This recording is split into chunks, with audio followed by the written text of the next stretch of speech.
காலை வணக்கம் மாணவர்களே. இன்று நாம் 8ஆம் வகுப்பில் உள்ள இயல் 5இல் இடம்பெறக்கூடிய தொகைநிலை தொகாநிலை தொடர்கள் வினா விடைகள் பற்றி பார்க்க இருக்கின்றோம். சென்ற வகுப்பில் நம்ம தொகைநிலைனா என்ன, தொகாநிலை தொடர்கள்னா என்ன என்பதை பற்றி நாம் பார்த்தோம். அதில் சொல் என்றால் என்ன அப்படின்னு பார்த்தீங்கன்னா, ஒரு எழுத்து தனித்து நின்றோ அல்லது பல எழுத்துக்கள் சேர்ந்து நின்றோ பொருள் தருவது தான் தொடர் இல்லைன்னா சொல் என்று நாம் பார்த்தோம். அதில் தொகைநிலை தொடர்கள் எத்தனை வகைப்படும் அப்படின்னு பார்த்தீங்கன்னா, தொகைநிலை தொடர்கள் 6 வகைப்படும். அவை வேற்றுமை தொகை, வினைத்தொகை, பண்பு தொகை, உவமை தொகை, உம்மை தொகை, அன்மொழி தொகை என 6 வகைப்படும். வேற்றுமை தொகைனா என்னது? இரு சொற்களுக்கு இடையில் வேற்றுமை உருபுகள் மறைந்து வந்தால் அது வேற்றுமை தொகை என்று நாம் பார்த்தோம்.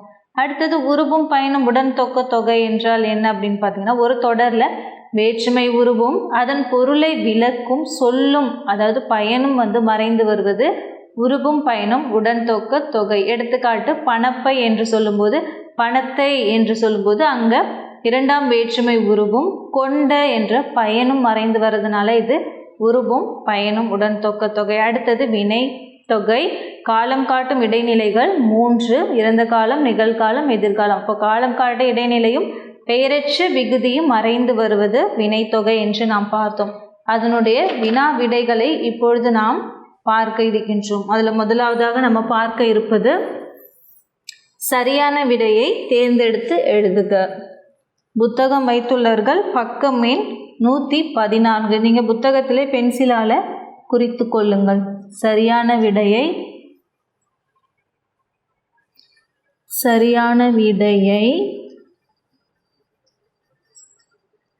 தேர்ந்தெடுத்து எழுதுக.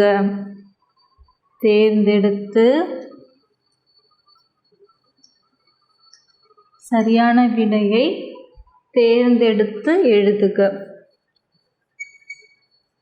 உங்களுக்கு அரையாண்டு தேர்விற்கு அப்புறம் எழுதி போடக்கூடிய வினாக்களை நீங்கள் விடைகளையும் உங்களுடைய தமிழ் நோட்டில் நீங்கள் எழுதி வைத்து கொள்ள வேண்டும். என்றாவது ஒரு நாள் பள்ளியில் உங்களுடைய தமிழ் நோட்டுக்களை சமர்ப்பிக்க சொல்வார்கள். அப்போது நீங்கள் சமர்ப்பிக்க வேண்டும், பள்ளி அலுவலகத்தில் கொடுக்க வேண்டும். இல்லை, சரியான விடையை தேர்ந்தெடுத்து எழுதுக. சொற்களுக்கு இடையே வேற்றுமை உருபு மறைந்து வருவது என்ன தொகை? வேற்றுமை உருபுகள் என்னென்ன இருக்குது? வேற்றுமை உருபுகள் ஐ, ஆல், கூ, இன், அது, கண் என்பன வேற்றுமை உருபுகள். அப்போது இரு சொற்களுக்கு இடையில் ஒரு வேற்றுமை உருபு மறைந்து வந்தால் அது என்ன தொகை? வேற்றுமை தொகை. இதற்கான விடை வேற்றுமை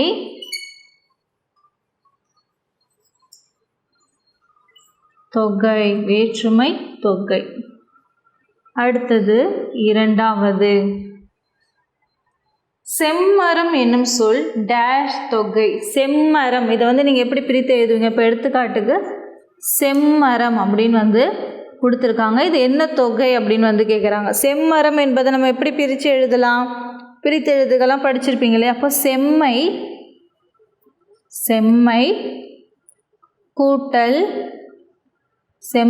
கூட்டல் மரம். அப்போ மை மறைந்து வந்தால் அது பண்பு தொகை. அப்போ செம்மரம். கருங்குவளை. இப்போ எடுத்துக்காட்டுக்கு இன்னொரு எடுத்துக்காட்டு கருங்குவளை. இதை எப்படி நம்ம பிரித்து எழுதுவோம்? கருமை கூட்டல் குவளை என்று பிரித்து எழுதுவோம். அப்போ மை மறைந்து வந்தால் அது பண்பு தொகை. இப்படி தான் நம்ம பண்பு தொகை கண்டுபிடிக்கணும். இப்போ இரண்டாவதுக்கான விடை பண்பு தொகை. பண்பு தொகை. அடுத்தது மூன்றாவது, கண்ணா வா என்பது டேஷ் தொடர். கண்ணா வா, கதிரவா வா, இந்த மாதிரிலாம் பக்கத்தில் ஒரு ஆச்சரியக்குறி அதாவது எக்ஸலமேட்ரி சென்டென்ஸ் அந்த மாதிரி கொடுத்துருந்தாங்க அப்படின்னு சொன்னால் நம்ம இது விழி தொடர் என்று நாம் எழுத வேண்டும். இப்போ கண்ணா வா என்பது டேஷ் தொடர் அப்படின்னு கொடுத்துருக்காங்க இல்லையா? இதற்கு உரிய சரியான விடை விழி தொடர். விழி தொடர். சரியான விடை தேர்ந்தெடுத்து எழுதுக. சொற்களுக்கு இடையே வேற்றுமை உருபு மறைந்து வருவது வேற்றுமை தொகை. செம்மரம் என்னும் சொல் டேஷ் தொகை. செம்மரம் என்னும் சொல் பண்பு தொகை. கண்ணா வா என்பது டேஷ் தொடர் விழி தொடர். அடுத்தது பொறுத்துக.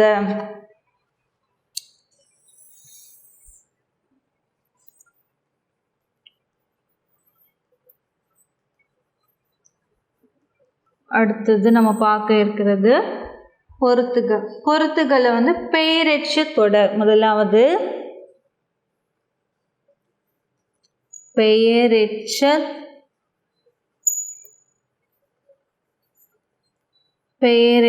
தொடர் அப்படின்னு வந்து நமக்கு இங்கே கொடுத்துருக்காங்க. இதில் வந்து நிறைய விடைகள் வந்து கொடுத்துருக்காங்க. பெயரெச்ச தொடர் அப்படின்னு சொல்லும்போது இங்கே வந்து நம்ம என்ன விடை வந்து எழுதணும்? எழுதிய பாடல். பெயரெச்ச தொடர் அப்படின்னா எழுதிய பாடல். இப்போ இதற்கான விடை வந்து எழுதிய பாடல். எழுதிய பாடல் இதுதான் வந்து பெயரெச்ச தொடர். இப்போ எளிமையாக வந்து தேர்வில் கேட்கும்போது எப்படி கண்டுபிடிக்கலாம் அப்படின்னு பார்த்தீங்கன்னா, எழுதிய இங்கே யா இருக்கு இல்லையா? அப்போ யா கூட எந்த எழுத்து சேர்ந்தா யா வரும்? ஈ கூட்டல் ஆ யா. ஈ கூட்டல் ஆ யா. அப்போ யா வந்துடுச்சு. அப்போ ஆ வந்தாலே அது என்ன தொடர் அப்படின்னு பார்த்தீங்கன்னா பெயரெச்ச தொடர். ஈ வந்துச்சுன்னா வினையெச்ச தொடர். இது வந்து ஈஸியாக எளிமையாக எப்படி வந்து கண்டுபிடிக்கலாம் அப்படின்னு ஒரு எடுத்துக்காட்டு. இதை வந்து நீங்கள் ஞாபகத்தில் வச்சுக்கலாம். 10ஆம் வகுப்பு வரை உங்களுக்கு வந்து தேர்வில் கேட்பாங்க. அப்போது பெயரெச்ச தொடர் இதில் எது வந்து விடை? எழுதிய பாடல். ஏன் எழுதிய பாடல்? இங்கே ஆவை கொண்டு முடிந்திருக்கு. எளிய ஈ கூட்டல் ஆ யா. அடுத்தது பாருங்க, எழுதிய பாடல். அடுத்தது ரெண்டாவது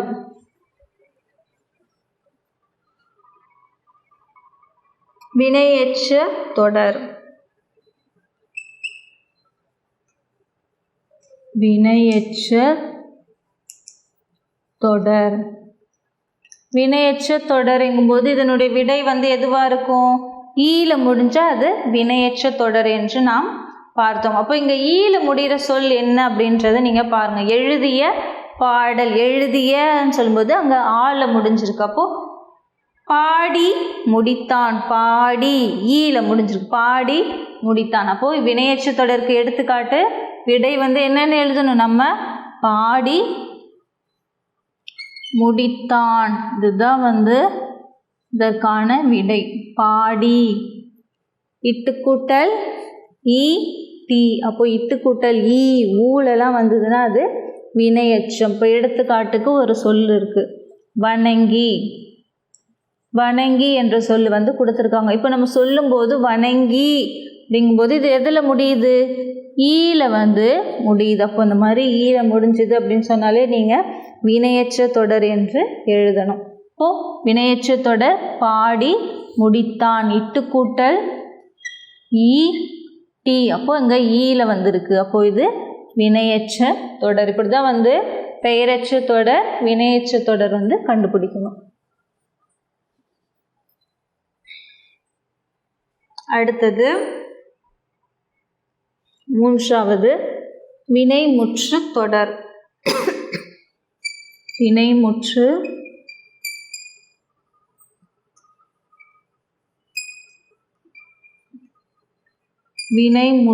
தொடர். வினைமுற்று தொடர் என்று சொல்லும்போது சொல் வந்து முற்று பெற்றதாக இருக்கும். இப்போ எடுத்துக்காட்டுக்கு வென்றான், வென்றான் சோழன். இப்போ வென்றான் என்று சொல்லும்போது சொல்லு முடிஞ்சிருச்சு. வென்றான் அப்படின்னா சொல்லு முடியாமல் இருந்தால் அது எச்சம். இப்போ வென்றான் என்று சொல்லும்போது சொல்லு வந்து முற்று பெற்றதாக இருக்குது. அப்போ அது வந்து வினை முற்றை கொண்டு ஒரு பெயரெச்ச சொல்லை கொண்டு முடிஞ்சிச்சுன்னா அது வந்து வினைமுற்று தொடர். இப்போ வென்றான் சோழன். சோழன் என்ற ஒரு பெயர் சொல்லை கொண்டு முடிந்ததுனாலே இது வினைமுற்று தொடர். வென்றான் என்று சொல்லும்போது வினைமுற்றாக இருக்குது. சோழன் என்ற பெயர் சொல்லை கொண்டு முடிந்திருக்கு. அப்போ இது வினைமுற்று தொடர். அடுத்தது நான்காவது எழுவாய் தொடர். எழுவாய் தொடர்.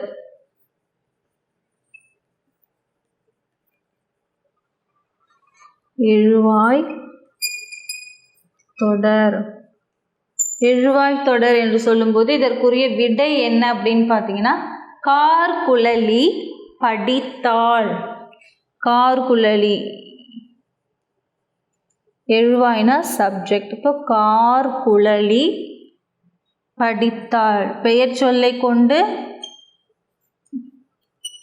சொல் முற்று பெற்றதாக இருக்கு. கார்குழலி படித்தாள். அப்போ இது எழுவாய் தொடர். அடுத்தது 5வது விழி தொடர். விழி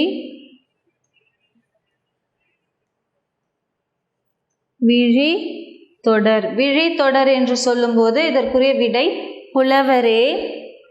நான் சொல்லியிருந்தேன் இல்லையா, கதிரவா வா, கண்ணா வா, புலவரே வருக அப்படிலாம் இருந்ததுன்னா அது விழி தொடர். இப்போ விழி தொடர் என்று சொல்லும்போது என்ன விடை வரும்? புலவரே வருக அப்படின்னு கொடுத்துருக்காங்க. அப்போ இது விழி தொடர். இதில் பொறுத்துக்களை பெயரற்ற தொடருக்கு விடை என்ன அப்படின்னு பார்த்தீங்கன்னா எழுதிய பாடல். வினையற்ற தொடருக்கு விடை பாடி முடித்தான். வினைமுற்ற தொடருக்கு விடை வென்றான் சோழன். எழுவாய் தொடருக்கு விடை கார்குழலி படித்தால். விழித்தொடர்க்குரிய விடை புலவரே வருக. அடுத்ததாக நம்ம சிறுவினாவுக்கான விடைகள் பற்றி பார்க்க இருக்கின்றோம்.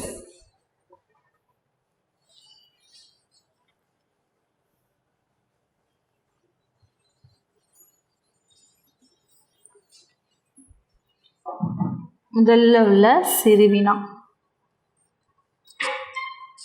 இந்த இலக்கண பகுதியெலாம் உங்களுக்கு ரொம்ப எளிமையாக இருக்கும் படிக்கிறதுக்கு. இப்போ சிறுவினால முதல்ல உள்ள சிறுவினா தொகைநிலை தொடர்கள். தொகைநிலை தொடர்கள். தொகைநிலை தொடர்கள்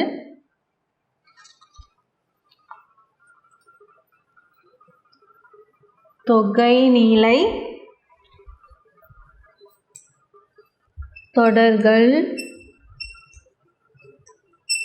தொகைநிலை தொடர்கள் எத்தனை வகைப்படும்?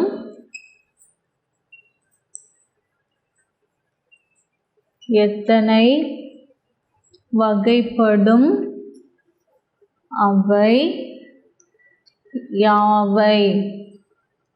இப்போ என்ன வினா கேட்டிருக்காங்க மாணவர்களே? தொகைநிலை தொடர் எத்தனை வகைப்படும்? அவை யாவை? பக்கம் எண்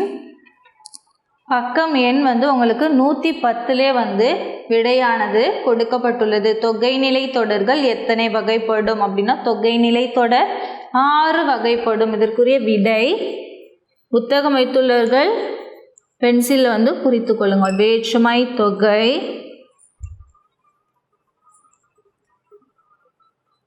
வேற்றுமை தொகை, வினை தொகை, வேற்றுமை தொகை, வினைத்தொகை, பண்புத்தொகை,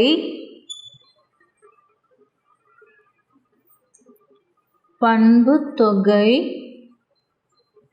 உவமைத்தொகை,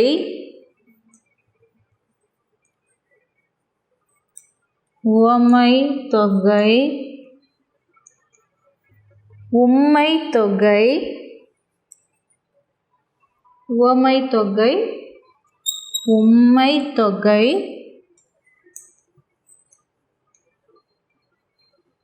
அன்மொழி தொகை,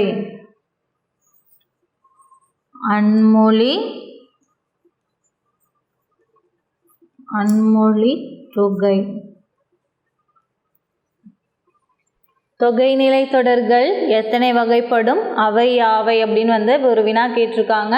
சிறுவினா தொகைநிலை தொடர்கள் 6 வகைப்படும். அவை வேற்றுமை தொகை, வினைத்தொகை, பண்புத்தொகை, உவமைத்தொகை, உம்மைத்தொகை, அன்மொழி தொகை என 6 வகைப்படும். 6 வகைப்படும். இது நீங்கள் மறக்கவே கூடாது. தொகைநிலை தொடர் எத்தனை வகைப்படும்னா தொகைநிலை தொடர் 6 வகைப்படும். வேற்றுமை தொகை, வினைத்தொகை, பண்புத்தொகை, உவமைத்தொகை, உம்மைத்தொகை, அன்மொழி தொகை என 6 வகைப்படும். அடுத்தது அடுத்த சிறுவினா, இரவு பகல் என்பது எவ்வகை தொடர் என விளக்குக.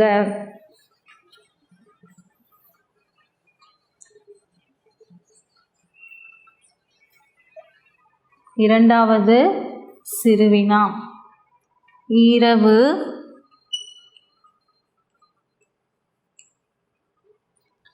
இரவு பகல்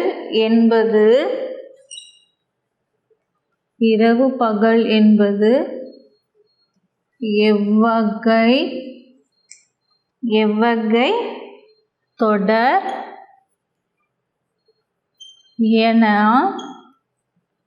தொடர் என விளக்குக. இரவு பகல் என்பது எவ்வகை தொடர் என விளக்குக. பக்கம் எண் 112 உங்களுக்கு விடையானது கொடுக்கப்பட்டுள்ளது. இரவு பகல், அதாவது என்னும் இடைச்சொல் இவ்வாறு புத்தகத்திலே உங்களுக்கு கொடுக்கப்பட்டுள்ளது. பக்கமே 112 உம்மை தொகை அப்படின்னு ஒரு சைடு ஹெட்டிங்ல கொடுத்துருக்காங்க. இவ்வாறு சொற்களுக்கு இடையிலும்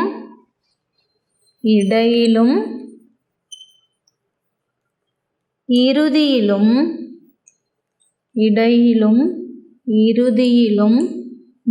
என்ற சொல்லானது என்னும் இடைச்சொல்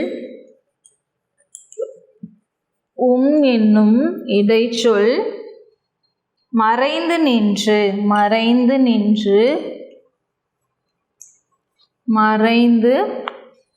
நின்று பொருள் தருவது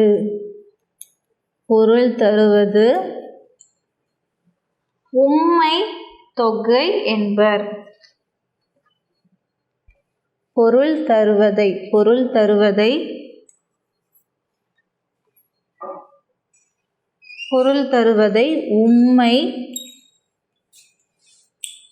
உம்மை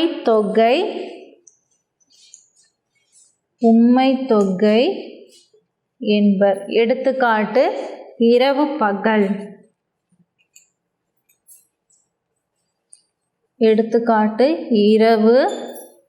பகல். இப்போ இந்த இரு சொற்களுக்கு இடையில எங்க என்ற சொல்லானது மறைந்து வருது அப்படின்னு பார்க்கணும். இவ்வாறு சொற்களுக்கு இடையிலும் இரவும் பகலும், இப்போ இரவு பகல் அப்படின்னு கொடுத்துருக்காங்க. இது எப்படி நம்ம சொல்லுவோம்? இரவும் பகலும். அப்போ சொற்களுக்கு இடையிலும் சொற்களுக்கு கடைசியிலும் என்ற சொல்லானது மறைந்து வந்தால் அது உம்மை தொகை. எடுத்துக்காட்டு, அண்ணன் தம்பி இப்படி கொடுத்திருந்தா நம்ம எப்படி எழுதலாம்? அண்ணனும் தம்பியும். அப்போ சொற்களுக்கு இடையிலும் இறுதியிலும் என்ற சொல்லானது மறைந்து வந்தால் அது உம்மை தொகை. அடுத்தது மூன்றாவது சிறுவினா.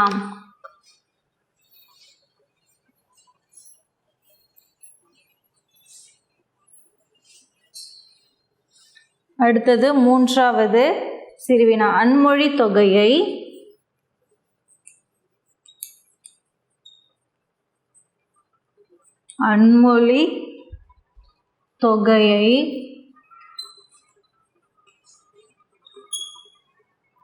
எடுத்துக்காட்டுடன்